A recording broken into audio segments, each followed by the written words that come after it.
Good morning students. आज तक हम पीपीटी में मिल रहे थे, है ना। यानी हमारे सारे लेक्चर्स पीपीटी में ले रहे थे, पर आज से हम सीधे ऐसी वीडियो लेंगे कि आपको आपकी हिंदी टीचर जरूर दिखाई देगी। हाँ, तो चलो, आज तक हमने क्या लिया पीपीटी में, पीपीटी प्रेजेंटेशन में और एक्सप्लेनेशंस में हमने हमारे 3 पार्ट यानी हमारे जो 3 लेसन है उसको क्लियर किया है। कौन से? वह चिड़िया जो बचपन, और थर्ड वन कौन सा है? नादान दोस्त। और इसके साथ ही हमने ग्रामर का एक टॉपिक, यानी कौन सा? ग्रामर का एक टॉपिक जो हमारा संज्ञा है, उसको क्लियर किया है। यहाँ तक आपको ठीक से याद है कि यहाँ तक हमारा क्लियर हुआ है? हाँ, तो फिर अब हमें आगे क्या लेना है? तो अभी हमें संज्ञा के साथ आगे नया टॉपिक हम ग्रामर का लेंगे, वो है सर्वनाम। हमारे व्याकरण का ये जो नया टॉपिक है वो कौन सा है? सर्वनाम। ठीक है, अभी तो आपने 5th स्टैंडर्ड में सर्वनाम क्या है इसको जरूर जाना होगा, पर फिर भी यहाँ पे हम सर्वनाम क्या है इसे जरूर जानेंगे। उसके पहले हम थोड़ा सा संज्ञा के इधर जाते हैं। क्यों ये भी मैं आपको जरूर बताऊंगी, क्योंकि संज्ञा और सर्वनाम इन दोनों का रिलेशन क्या है, यानी ये एक दूसरे से कैसे मिलते जुलते हैं। तो आपको जैसे जैसे आगे ये पढ़ाती जाऊँ सर्वनाम, वैसे वैसी सारी बातें आपको क्लियर होती जाएंगी। ओके, इसके पहले का जो संज्ञा है वो तो आपको बहुत अच्छे से याद है ना। क्या डेफिनेशन है? थोड़ी थोड़ी कुछ याद आ रही है आपको कि किसी भी वस्तु, व्यक्ति या कोई भी चीज हो जिसे हम नाम देते हैं, वही हमारी क्या है? संज्ञा है। अब हम संज्ञा को सर्वनाम से क्यों देख रहे हैं? तो देखो, सर्वनाम की सबसे पहले हम डेफिनेशन देखेंगे, है ना। छात्रों, एक बात क्लियर है, आपको ऐसे सामने लग रहा होगा कि हर बार इस सारे संज्ञा हो, सर्वनाम हो या ग्रामर का और भी कुछ टॉपिक हो, उसमें हमेशा डेफिनेशन क्यों बताई जाती है? बल्कि डेफिनेशन तो एग्जाम के लिए आती भी नहीं है ना। ये क्वेश्चन है आपको, पर एक बात याद रखना, डेफिनेशन आपको एग्जाम में तो नहीं आती है, पर विदाउट डेफिनेशन आप इसके जो भेद है तो उसको आप पहचान नहीं सकोगे, ना ही सर्वनाम क्या है इसे भी आप नहीं पहचान सकोगे, क्योंकि उसके डेफिनेशन में ही ये बताया होता है कि एग्जैक्टली उसको कैसे पहचाना जाता है। आ रहा है समझ में? अब सर्वनाम की डेफिनेशन यानी कि परिभाषा, हम डेफिनेशन को ही क्या कहते हैं? परिभाषा। जैसे कि इसको मराठी में व्याख्या कहते हैं, इंग्लिश में डेफिनेशन, और यहाँ पे हिंदी में हम उसी को व्याख्या, परिभाषा कहते हैं। देखो, सर्वनाम इस डेफिनेशन को सबसे पहले हम देखते हैं कि वाक्य में जो पद यानी शब्द, वाक्य में जो पद संज्ञा के स्थान पर आता है, वाक्य में जो पद संज्ञा की स्थान पर आता है उसे ही हम क्या कहते हैं? सर्वनाम कहते हैं। यानी अब यहाँ पे हमें क्या करना है कि कोई भी सेंटेंस है, कोई भी वाक्य है, तो उस वाक्य में संज्ञा कहाँ पे आएगी इसको देखना है, और संज्ञा की जगह जो शब्द यूज किया है उसे ही हमें सर्वनाम कहना है। यानी कि यहाँ पे संज्ञा तो कहाँ है पहले इसे जानना पड़ेगा। हाँ, संज्ञा का नाम नहीं लिया है, बल्कि उसी की जगह कोई और शब्द यूज किया है, और उसी को हम क्या कहेंगे? सर्वनाम कहेंगे। आई रिपीट अगेन, परिभाषा, क्योंकि उसको याद रखना मुझे पता है, अगर एक बार मैं कहूँ तो कोई भी उसको ठीक से याद नहीं रख पाएगा, पर इसको सिर्फ आपको याद नहीं रखना है, पूरी तरह अंडरस्टैंड करना है कि एग्जैक्टली ये डेफिनेशन क्या है। देखो, वाक्य में जो शब्द है, हाँ, संज्ञा के स्थान पर, वो शब्द जो संज्ञा के स्थान पर प्रयुक्त हुआ है, यानी संज्ञा के स्थान पर ही आया है, उसे हमें क्या कहना है? सर्वनाम कहना है। फॉर एग्जाम्पल मैं आपको बताती हूँ, वह गुलाब सुंदर है। ओके, सर्वनाम को सबसे पहले एग्जाम्पल के थ्रू हम जानते हैं, फिर आगे देखते हैं क्या है। उदाहरण ले लो आप एक, कि वह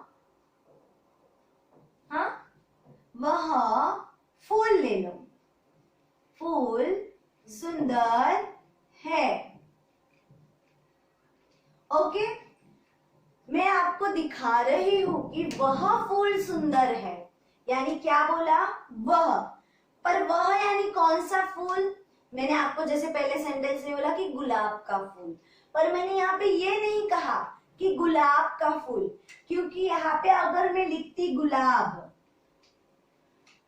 अगर यहाँ पे मैं गुलाब लिखती तो ये क्या हो जाता? ये संज्ञा हो जाता। और हमारी यहाँ पे डेफिनेशन क्या है कि संज्ञा की जगह जो शब्द आया है, आ रहा है समझ में, कि संज्ञा की जगह जो शब्द आ रहा है वही क्या है? वही क्या है हमारा? ये वही हमारा सर्वनाम है। यानी वह क्या हुआ? वह क्या हुआ? ये सर्वनाम हुआ। आया समझ में अभी? कि यहाँ पे मैंने गुलाब का फूल ऐसे नहीं नाम लिया, बल्कि गुलाब का फूल अगर मैं लिखती तो यहाँ पे संज्ञा होता, पर मैंने ये यहाँ पे नहीं कहा, बल्कि गुलाब की जगह मैंने कहा वह फूल सुंदर है, यानी हम संज्ञा की जगह वह लिखते हैं, तो हमारे लिए ये वह क्या हुआ? सर्वनाम हुआ। अभी दूसरा एक और देखो, तू कहाँ जा रहा है? ओके, तू कहाँ जा रहा है ना? मैंने ये किसको कहा? दूसरे इंसान को। पर मैंने यहाँ पे क्या कहा? तू कहा। ये तू मैंने किसके लिए यूज किया है? सामने वाले व्यक्ति के लिए यूज किया है, और उस व्यक्ति का नाम भी होगा। सपोज उस व्यक्ति का नाम है रमेश। ओके, मैंने यहाँ पे जब भी सेंटेंस बोला तो ये नहीं बोला कि रमेश कहाँ जा रहा है, ऐसे कहा नहीं कहा, क्योंकि अगर मैं रमेश कहती तो वो हमारा क्या होता? संज्ञा। पर इसकी जगह मैंने बोल दिया, यानी रमेश की जगह मैंने बोल दिया कि तू कहाँ जा रहा है, तो हमने संज्ञा की जगह फिर से यहाँ पे जो शब्द यूज किया है, ये शब्द हमारा क्या होगा? ये शब्द हमारा सर्वनाम होगा। आ रहे आपको समझ में किस प्रकार सर्वनाम होते हैं? कि जो संज्ञा की जगह ले लेता है। अब यहाँ तक तो सर्वनाम क्या है ये आपको बहुत अच्छे तरीके से याद आया होगा, है ना? समझ में आया होगा। अभी हमें क्या देखना है? अभी हमें आगे क्या देखना है? इस सर्वनाम के और कुछ भेद है, उन्हें हमें देखना है। अब इस सर्वनाम के कितने भेद हैं? तो हमारे सर्वनाम के टोटल 6 भेद है। हाँ, तो आज हमें वो सारे भेद यहाँ पे देखने हैं। किस प्रकार, या आगे चलो देखते हैं। सबसे पहले तो आपको सर्वनाम क्लियर है, ये मैं जानती हूँ। चलो अभी आगे हम देखेंगे इसी सर्वनाम के जो 6 भेद है उसको। तो इसके पहले भेद से हम शुरुआत करते हैं कि क्या है। तो सर्वनाम के 6 भेद। ओके, फिर वो कौन से? उसके उसका जो हमारा पहला है वो होगा पुरुषवाचक सर्वनाम। ओके, पुरुषवाचक सर्वनाम। तो पुरुषवाचक सर्वनाम में हम क्या देखेंगे? सबसे पहले तो सर्वनाम हम पढ़ रहे हैं, तो आपको सर्वनाम की डेफिनेशन याद रख के ही आगे चलना है और इन सारे भेदों को, यानी ये जो सारे प्रकार है उसको भी ठीक से जानना है। ओके, तो हमारे सर्वनाम के जो 6 प्रकार है यानी भेद है, उसमें से हम आगे सबसे पहला जो है वो पुरुषवाचक जो हमारा ये सर्वनाम है इसे जानेंगे। हाँ, तो हम सबसे पहले पुरुषवाचक सर्वनाम की डेफिनेशन जानते हैं, क्योंकि हमारे परिभाषा के अलावा हम उसे पहचान नहीं सकेंगे, है ना। तो चलो देखो डेफिनेशन। बोलने वाले, सुनने वाले अथवा जिसके बारे में कुछ कहा जाता है उसके नाम के बदले आने वाले शब्दों को ही हम क्या कहते हैं? पुरुषवाचक सर्वनाम। आई रिपीट अगेन कि बोलने वाले यानी कौन हुआ? यहाँ पे कौन बोल रहा है? अभी यही उदाहरण ले लो, मैं बोल रही हूँ, है ना। यहाँ पे बोल कौन रही हूँ? मैं बोल रही हूँ। और सुन कौन रहा है? आप सुन रहे हो, है ना। तो जो बोलने वाला है, जो सुनने वाला है, और सपोज हम यानी कि मैं आपको किसी तीसरे के बारे में बता रही हूँ, है ना, किसी थर्ड पर्सन के बारे में बता रही हूँ, यानी बोलने वाला, सुनने वाला और जो कोई थर्ड पर्सन है उसके लिए जो वर्ड प्रयुक्त होते हैं उसे ही हम क्या कहते हैं? पुरुषवाचक सर्वनाम। अभी ये तो ठीक है, पुरुषवाचक सर्वनाम की प्रॉपर डेफिनेशन फिर से एक बार सुनो। बोलने वाले, सुनने वाले अथवा तीसरा जो है जिसके बारे में कुछ कहा जा रहा है उसके बारे में जो कहते हैं, यानी उनकी जगह जो नाम लगता है उसी को हम क्या कहते हैं? पुरुषवाचक सर्वनाम। पुरुषवाचक सर्वनाम के उदाहरण भी यहाँ पे हम देखेंगे, पर इसके पहले मैं आपको एक बार क्लियर करना चाहती हूँ कि पुरुषवाचक में फिर से 3 पॉइंट आते हैं, जो है उत्तम पुरुष, मध्यम पुरुष और तीसरा है अन्य पुरुष। फिलहाल ये जो सब पॉइंट है उत्तम पुरुष, मध्यम पुरुष और अन्य पुरुष, इस पॉइंट्स को अब हम यहाँ पे नहीं देखने वाले, ये हम नेक्स्ट ईयर के लिए देखेंगे, यानी 7th स्टैंडर्ड में। फिलहाल सिर्फ यहाँ पे आपको पुरुषवाचक सर्वनाम देखना है। अभी पुरुषवाचक सर्वनाम में जो सब पॉइंट्स है ना, उसमें से एक एक पॉइंट सीधा यहाँ पे पुरुषवाचक में हम लेंगे। हाँ, क्योंकि एग्जैक्टली पुरुषवाचक क्या है ये आपको समझना चाहिए। सपोज फॉर एग्जाम्पल, हाँ, मैं उदाहरण ले लो पुरुषवाचक का। मैं 8वीं कक्षा में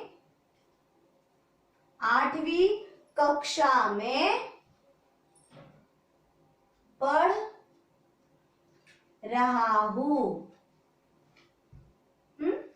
मैं 8वीं कक्षा में पढ़ रहा हूं। ये अगर मैंने आपके सामने उदाहरण ले लिया, है ना। तो यहाँ पे क्या है? मैं 8वीं कक्षा में पढ़ रहा हूं। इस मैं की जगह हमने किसी व्यक्ति का नाम लिया, यानी मैंने खुद का या कोई जो बता रहे उसने अपने आप का नाम लिया? नहीं लिया, बल्कि उसने अपने नाम की जगह क्या यूज किया? मैं यूज किया। किसके लिए? अपने आप के लिए। बोलने वाले ने अपने आप के लिए मैं शब्द यूज किया है, इसलिए वो क्या हुआ? पुरुषवाचक सर्वनाम। अब यहाँ पे एक दूसरा उदाहरण ले लो। क्या होगा दूसरा उदाहरण? ये ले लो, तू कहाँ जा रहा है, जो हमने पहले ही देखा था। तू कहाँ जा रहा है। ओके, अभी देखो यहाँ पे, ये तो हमने पहले देखा जब हम सर्वनाम उदाहरण वहां पे देख रहे थे तब भी देखा, वही उदाहरण मैंने फिर से लिया क्योंकि कंफ्यूजन ना हो। ओके, यहाँ पे सामने वाले के नाम की जगह क्या यूज किया है, तू यूज किया है, इसलिए ये तू क्या हुआ, पुरुषवाचक सर्वनाम। अगर आपको ये सर्वनाम पहचानने के लिए कहते हैं तो पुरुषवाचक सर्वनाम को किस प्रकार पहचानना है ये देखो। और अगर हम किसी थर्ड पर्सन के बारे में कुछ वर्ड यूज कर रहे हैं तो वहां पे क्या आएगा, सपोज आपका कोई फ्रेंड खाना खा रहा है और आप किसी दूसरे को बता रहे हो कि वो खाना खा रहे हैं, तो क्या बताओगे कि वह खाना खा रहा है ना, यही बताओगे ना आप। तो यहाँ पे मैं आपको बता रही हूं कि वह खाना खा रहा है, पर कौन, उसका नाम मैंने लिया नहीं लिया, बल्कि उसकी नाम की जगह वह ये शब्द प्रयुक्त किया, तो ये क्या हुआ, पुरुषवाचक सर्वनाम। अब देखो यहाँ पे तीनों भी फर्स्ट वाले जो है वर्ड, मैं ये खुद के लिए बोलने वाले ने यूज किया, तू बोलने वाले ने सुनने वाले के लिए यूज किया, और वह जो मैं सामने वाले को किसी तीसरे के बारे में बता रही हूं तब मैंने वह यूज किया। यहां तक क्या हुआ, तो ये सारे जो सेंटेंस है ये किसी संज्ञा यानी नाम की जगह आए हुए शब्द है, इसलिए ये क्या हुए, पुरुषवाचक सर्वनाम। अभी आपको पुरुषवाचक सर्वनाम समझ में आया, बहुत इजी है कि बोलने वाला, सुनने वाला और अन्य किसी के बारे में जो कहा रहा है उसके लिए ये जो सारे शब्द प्रयुक्त होते हैं संज्ञा की जगह, तो वो क्या हुए, पुरुषवाचक सर्वनाम। अभी ये पहला पॉइंट यहाँ पे हमारा खत्म हो जाता है। तो हमने पहला पॉइंट देखा था पुरुषवाचक सर्वनाम। तो आगे हम अभी दूसरा पॉइंट देखेंगे, हमारा क्या है, निश्चयवाचक सर्वनाम। देखो सेकेंड वाला कौन सा है हमारा, निश्चयवाचक सर्वनाम। ओके, तो देखो हमारा पहला क्या था, ये आपने बहुत ठीक से जाना, पुरुषवाचक सर्वनाम में क्या क्या कहा है क्या क्या नहीं, ये बहुत अच्छे तरीके से आपने देखा। अब हमें दूसरे पॉइंट में क्या दिया है, यानी जो हमारा दूसरा भेद है उसे देखना है। दूसरा जो इसका प्रकार है, तो यहाँ पे देखो इसकी डेफिनेशन क्या है पहले देखते हैं। जिस सर्वनाम शब्द से, जिस सर्वनाम शब्द से किसी निश्चित व्यक्ति, देखो निश्चय शब्द को ध्यान में रखना, अगर ये वर्ड ये पॉइंट है आपका निश्चयवाचक सर्वनाम, तो यहाँ पे आपको निश्चय को याद रखना है। और फिर डेफिनेशन सुनो कि जिस सर्वनाम शब्द से किसी निश्चित व्यक्ति या वस्तु का बोध होता है उसे हम क्या कहते हैं, निश्चयवाचक सर्वनाम। यानी देखो कोई भी एक वस्तु का नाम हो या एक व्यक्ति का नाम हो, हम किसके बारे में कह रहे हैं, या हम जो कुछ हमारे सामने सेंटेंस है, वो जो सेंटेंस से हम क्लियर हो रहे हैं बात को कि ये, हाँ ये जो साम हम कह रहे हैं, वो कुछ भी सामने हमारे हो रहा है उसको हम जब कह रहे हैं तो वो निश्चित बात है, ये हमें पता है। तो जब हम किसी भी चीज पे कंफर्म निश्चित होते हैं तो वो क्या हो जाता है, निश्चयवाचक सर्वनाम। मैं डेफिनेशन फिर से आपको एक बार बताती हूँ, इसकी परिभाषा क्या है, तो सुनो। जिस सर्वनाम शब्द से, जिस सर्वनाम शब्द से किसी निश्चित वस्तु व्यक्ति का बोध होता है, निश्चित वस्तु या व्यक्ति का बोध होता है, उसे हम क्या कहते हैं, निश्चयवाचक सर्वनाम।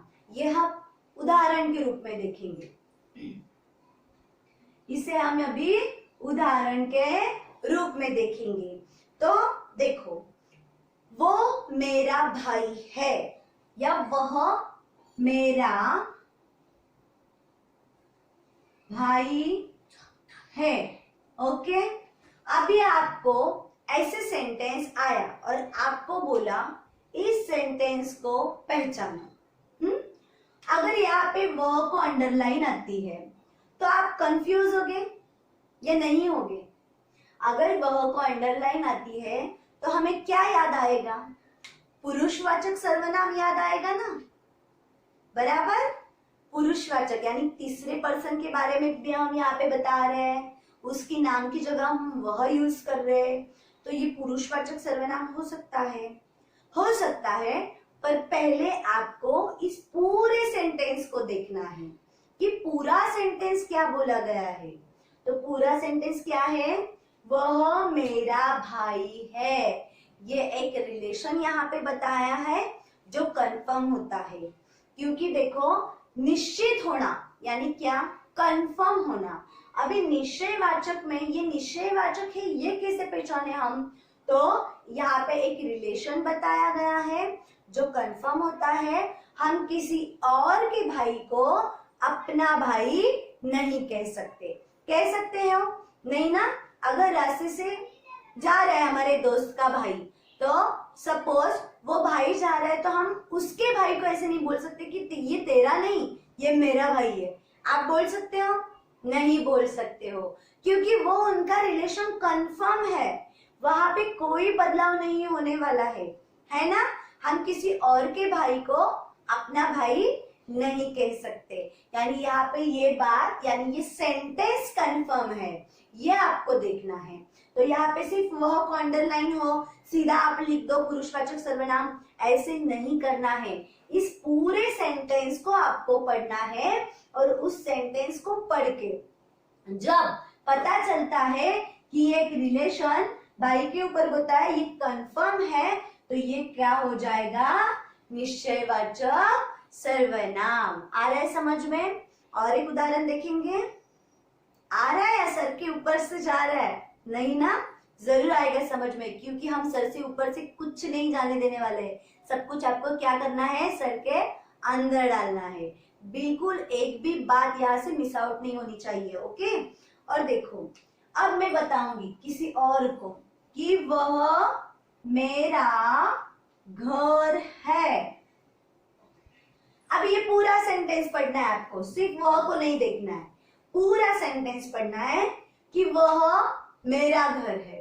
अब जब मैं बता रही हूं कि वो मेरा घर है, कोई और बोल सकता है आके कि ये तेरा नहीं मेरा है? नहीं, क्योंकि वो बात क्या है? वो कंफर्म है कि वो जो घर मेरा है तो वो मेरा ही रहने वाला है, वहां पे कोई अनिश्चितता नहीं है, वो पूरी तरह निश्चित है। इसलिए ये क्या है? निश्चयवाचक सर्वनाम। अब आ रहा है आपको समझ में? निश्चयवाचक सर्वनाम क्या है? बहुत इजी है। जो भी सेंटेंस आपके सामने आता है वो किस प्रकार का है, ये आपको पूरा सेंटेंस पढ़ के देखना है। अगर वहां पे कोई निश्चयवाचक यानी निश्चितता बताई है, किसी भी वस्तु के बारे में हो या किसी भी व्यक्ति के बारे में हो, है ना। यहाँ पे भाई व्यक्ति था, घर क्या है? वस्तु है, और वो उन्हीं का है, ये कंफर्म है, इसलिए ये क्या हुआ? निश्चयवाचक सर्वनाम। आया समझ में? या और कोई उदाहरण देखेंगे? और एक देखो, चलो। वह मेरे मित्र के पिताजी है। वह मेरे मित्र के पिताजी है। ओके, फिर से यहाँ पे वह देखना है आपको, सिर्फ नहीं। क्या करना है आपको? यहाँ पे पूरा सेंटेंस पढ़ना है। किसी और के पिताजी अपने होते हैं? नहीं, वो उन्हीं के होते हैं। करेक्ट है ना? इस बात को आप मानते हो ना? तो यहाँ पर भी एक रिलेशन बोला है और जो कंफर्म है वही बोला है। यानी इन तीनों बातों में, यानी तीनों सेंटेंस में एक बात कॉमन है कि ये सारे सेंटेंस क्या है? निश्चित है। इसलिए ये क्या है? निश्चयवाचक सर्वनाम। मेरे ख्याल से आपको अभी दोनों भी प्रकार बहुत ठीक से समझ में आए होंगे, दोनों भी आपको बहुत अच्छे तरीके से समझ में आए होंगे। तो हम आगे बढ़ते हैं, नेक्स्ट हमारा जो प्रकार है उसको देखते हैं। अभी बिल्कुल वो जो प्रकार है, जो भेद है, वो इसके ऑपोजिट है, यानी क्या है?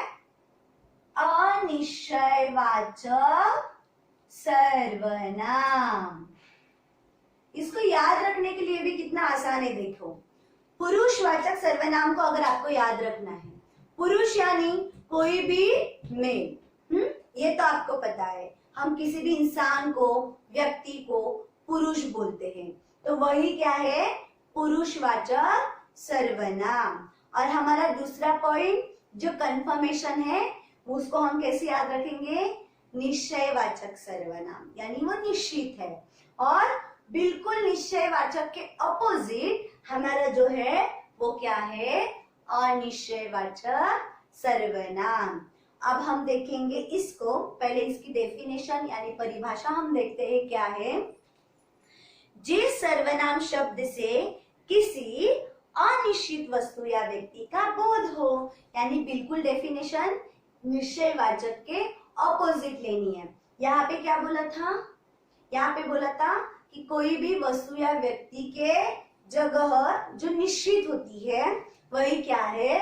निश्चयवाचक। पर यहाँ पे क्या बताया गया है कि कोई भी, यानी कि जिस सर्वनाम शब्द से किसी अनिश्चित वस्तु और व्यक्ति का बोध हो, उसे हम क्या कहते हैं? अनिश्चयवाचक।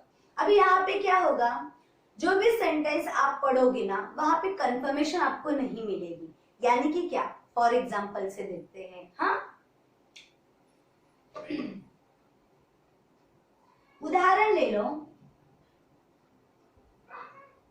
जूस, यानी पहले हम लेते हैं कि क्या है, देखो, जूस में कुछ गिरा है।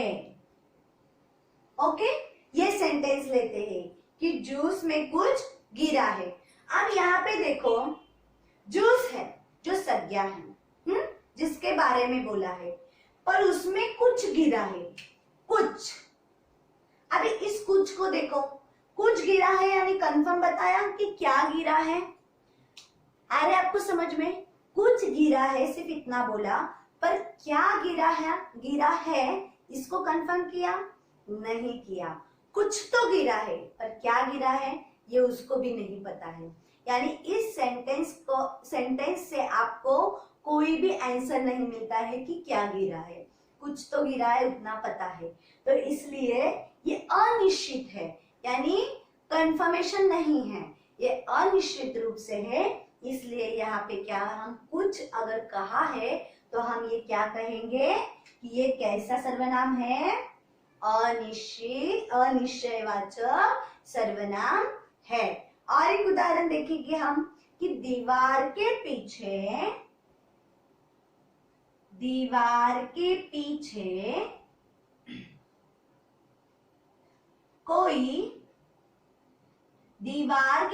कोई खड़ा है।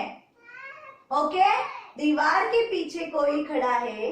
देखो यहाँ पे दीवार के पीछे बोला है, कोई एक सर्वनाम है जो हम यहाँ पे कैसा है ये देखेंगे। वो अनिश्चित क्यों है? दीवार के पीछे कोई तो है, पर कौन है ये पता नहीं, इसलिए ये क्या है? अनिश्चयवाचक सर्वनाम। जहां पे कोई भी आपको कंफर्मेशन मिलती नहीं तो वो हो जाता है अनिश्चयवाचक सर्वनाम। अभी तीनों पॉइंट आपको ठीक से समझ में आए? ये दोनों पॉइंट एक दूसरे से ऑपोजिट है, बिल्कुल एकदम ऑपोजिट। यहाँ पे कंफर्मेशन मिलता है और यहाँ पे मिलता नहीं। यहाँ तक आपको समझ में आया कि किस प्रकार ये 3 पॉइंट क्लियर है? हाँ, तो चलो आगे देखेंगे। तो हम अभी हमारा चौथा पॉइंट देखेंगे, निजवाचक सर्वनाम। अभी तक कितने देखे?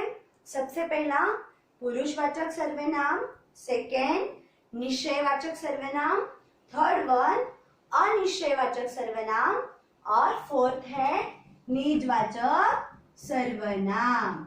अब यहाँ पे देखो निजवाचक सर्वनाम में इसको कैसे याद में रखना है। बहुत बार आपका भी ऐसे होता है ना कि आप एग्जाम के लिए बैठते हो, इतने सारे 6 प्रकार है, अभी सर्वनाम को पहचानना है, यानी उसके भेद को, उसके प्रकारों को हमें पहचानना है। तो हम कभी कभी हमें पता होता है सेंटेंस पढ़ के कि ये कौन सा है, पर उसका नाम याद नहीं आता है, यानी उसके भेद का, उसके प्रकार का ये नाम याद में नहीं आता है। तो उसको कैसे याद रखे। जैसे मैंने पहले आपको कहा पुरुष के बारे में, सेम निश्चय अनिश्चय में जो अपोजिट है। और निजवाचक को कैसे याद रखोगे, तो ये निज, इस निज शब्द का अर्थ क्या है पता है आपको।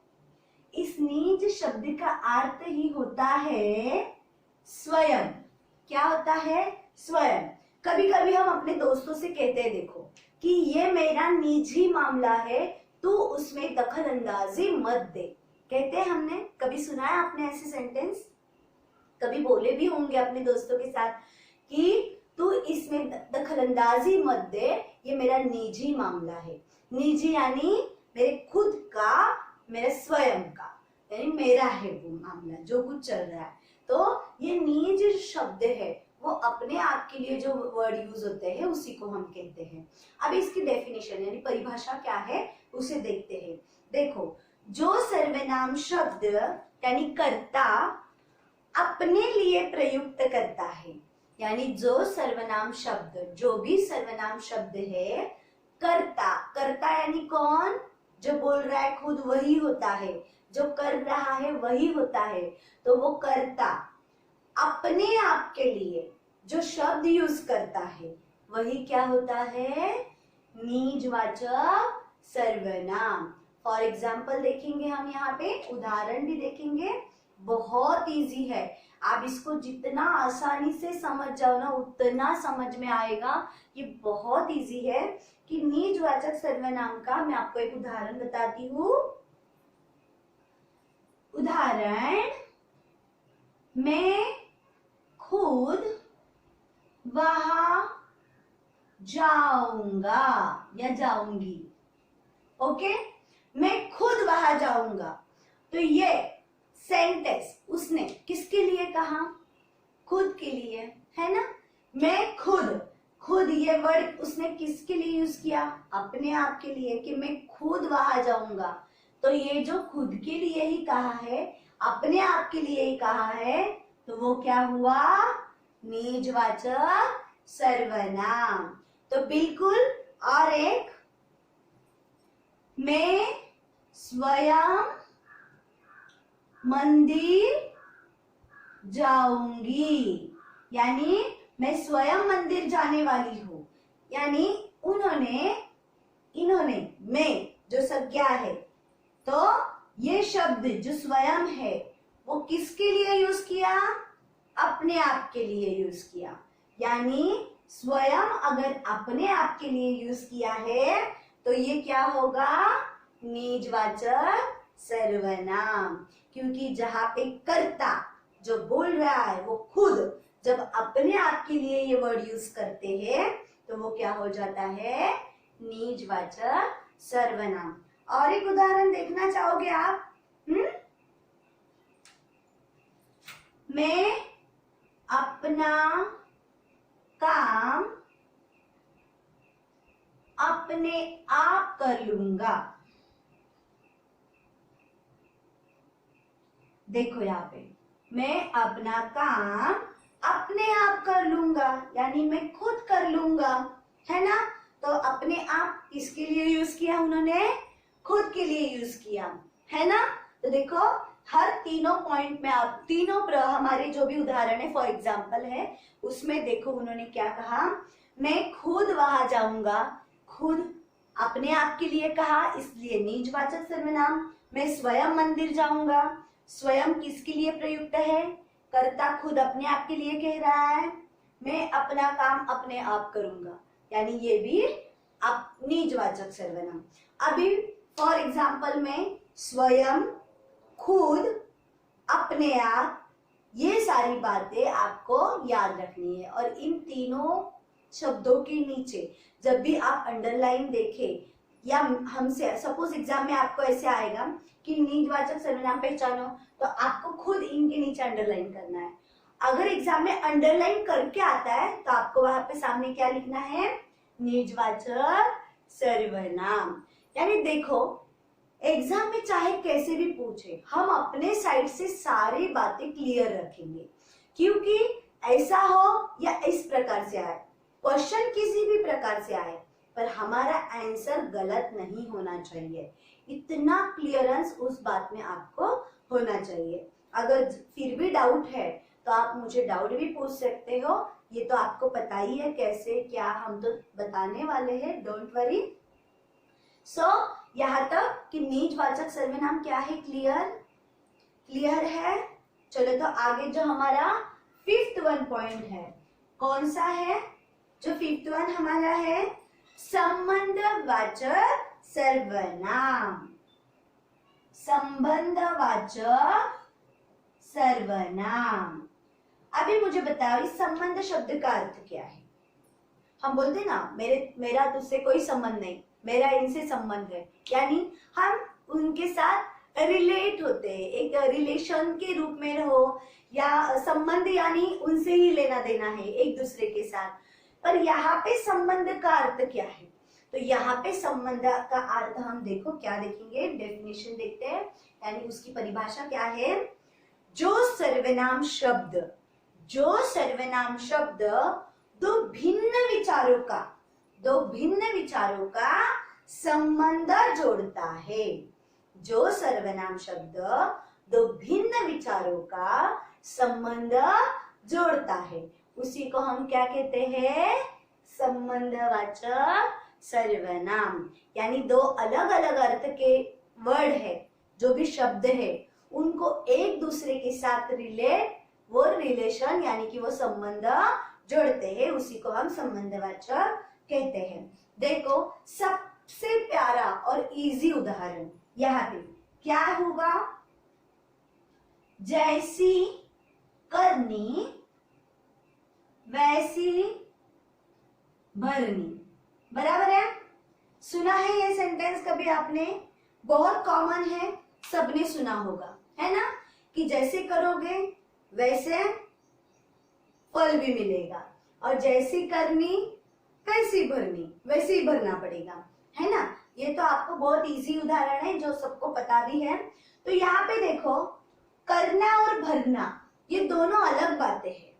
कोई भी चीज करना और उसको फिर भुगतना यह अलग बात है, दोनों भी, पर उन दोनों का रिलेशन एक दूसरे के साथ जब जोड़ना है हमें, तो हम इन दो शब्दों का प्रयास करते हैं, यहाँ पे प्रयुक्त होते हैं। यानी ये दो शब्द इन दोनों को जोड़ते हैं, यानी इन दोनों का संबंध दर्शाते हैं, इसलिए ये क्या हुआ, संबंधवाचक सर्वनाम। और एक बताओ, जो मेहनत करेगा वह सफल होगा। तो यहाँ पे जो और वह, यानी जो मेहनत करेगा वह सफल होगा, ये दो अलग अलग है, पर उस सेंटेंस में लगा के हमने क्या किया, उसका संबंध जोड़ा, इसलिए ये क्या है, संबंधवाचक सर्वनाम।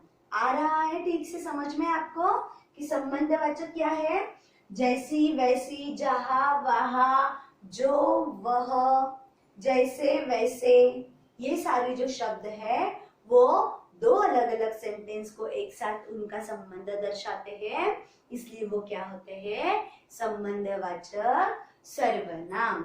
ये पांचों पॉइंट आपको ठीक से समझ में आए, एकदम ठीक से। तो चलो हमारा लास्ट वन जो है वो छठवा पॉइंट है, उसे भी हम देखेंगे। यहाँ तक तो आपको बहुत अच्छे तरीके से समझ में आया होगा, है ना, कि हमारा सारे पॉइंट्स जो 5 है वो सारे के सारे क्लियर ही होंगे। अभी हम हमारा 6 जो लास्ट वाला है उसे देखेंगे, क्या है, प्रश्नवाचक सर्वनाम। अब इस प्रश्न में ही आपको समझ में आया होगा कि यहाँ पे क्या होगा, कि ऑब्वियस यहाँ पे क्वेश्चन पूछे जाते हैं, है ना। प्रश्न का मतलब ही क्या है कि वहां पे कोई ना कोई प्रश्न आता है। पर इसके साथ आपको एक बात ध्यान में रखनी है, ये जो है क्या है, ये क्वेश्चन मार्क है ना। प्रश्न जब पूछा जाता है तो ये जो लास्ट में प्रश्न चिन्ह हम देते हैं तो इसे क्या कहते हैं हम, क्वेश्चन मार्क, जो भी है तो वो आना चाहिए कंपलसरी। अगर किसी भी सेंटेंस के लास्ट में जो क्वेश्चन मार्क आता है तो आंख बंद करके लिखो कि प्रश्नवाचक सर्वनाम है। फिलहाल डेफिनेशन देखो कि क्या है।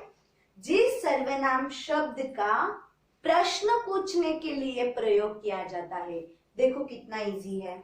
जिस सर्वनाम शब्द का प्रश्न पूछने के लिए प्रयोग किया जाता है उसे ही हम क्या कहते हैं, प्रश्नवाचक सर्वनाम। अभी प्रश्नवाचक सर्वनाम की डेफिनेशन तो आपको समझ में आया कि जिस सर्वनाम शब्द का प्रश्न पूछने के लिए प्रयोग किया जाता है। क्लियर। अभी उदाहरण देखो।